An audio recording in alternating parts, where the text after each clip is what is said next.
वृंदावन की गलियों में एक अजीब सी शांति है। जब आप वहां होते हैं तो लगता है जैसे समय थोड़ा धीमा हो जाता है, जैसे हवा में कुछ घुला हुआ है, कोई भाव, कोई उपस्थिति जो शब्दों में नहीं समाती। आज हम एक ऐसी कथा की ओर चलते हैं जो वृंदावन के इतिहास में सबसे अद्भुत घटनाओं में से एक मानी जाती है।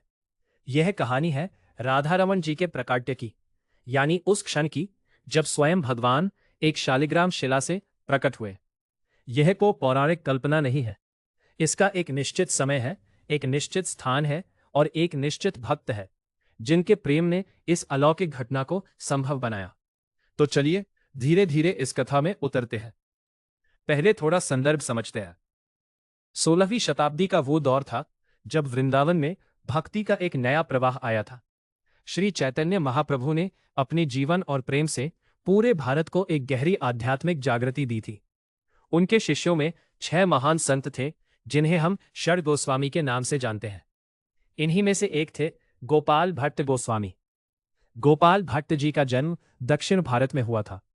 वे एक विद्वान परिवार से थे।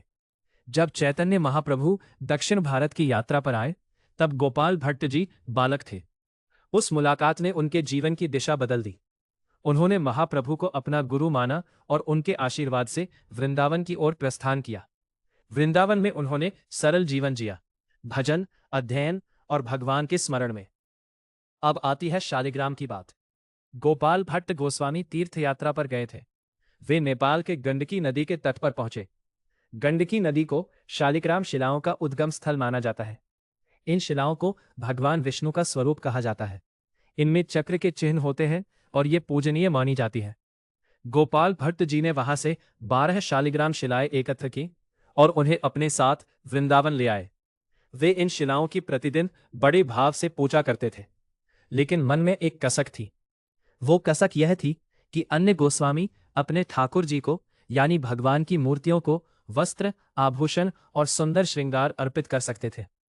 गोविंद देव जी, गोपीनाथ जी, मदन मोहन जी, इन सबके रूप में भगवान विराजमान थे। लेकिन शालिग्राम शिला का श्रृंगार उस प्रकार नहीं हो सकता जिस प्रकार किसी सगुण विग्रह का होता है। गोपाल भट्ट जी के हृदय में यह भाव उठता था, काश मैं भी अपने प्रभु को सुंदर वस्त्र पहना सकता, उनका सुंदर मुखारविंद देख सकता। यह कोई मांग नहीं थी, यह तो एक भक्त का स्वाभाविक प्रेम था, वैसे ही जैसे एक मां अपने बच्चे को सजाना चाहती है। फिर आई वैशाख पूर्णिमा की वो रात, संवत 1599 यानी सन 1542 के आसपास। गोपाल भट्ट जी ने शालिग्राम जी को एक टोकरी में रखा, उन्हें वस्त्र से ढका और रात्रि को विश्राम किया। प्रातःकाल जब वे उठे और उन्होंने टोकरी खोली तो वे स्तब्ध रह गए।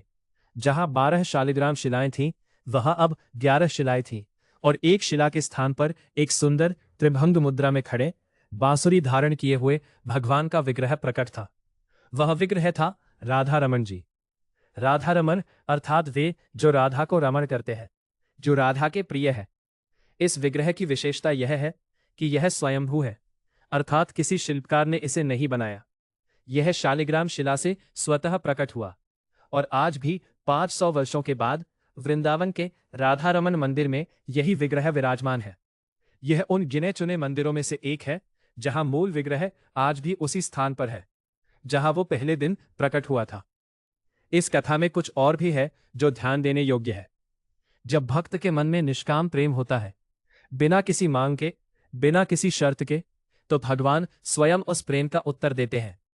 गोपाल भट्ट जी ने कोई यज्ञ नहीं किया, कोई विशेष साधना नहीं की।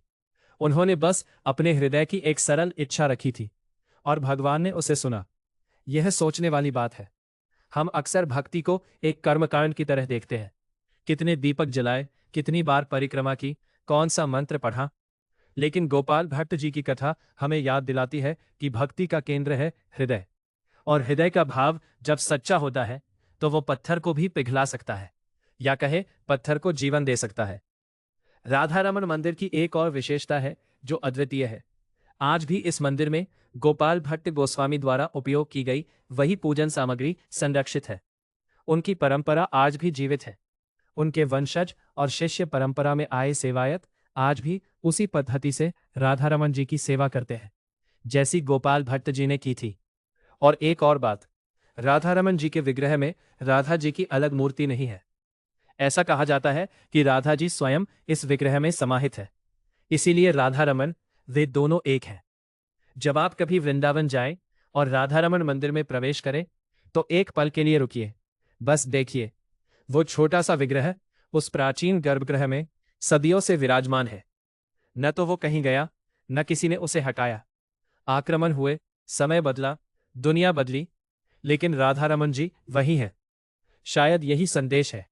जो भाव सच्चा हो, जो प्रेम निस्वार्थ हो, वो स्थायी होता है। वो शिला की तरह टिकता है और कभी कभी उसी शिला से कुछ दिव्य प्रकट होता है।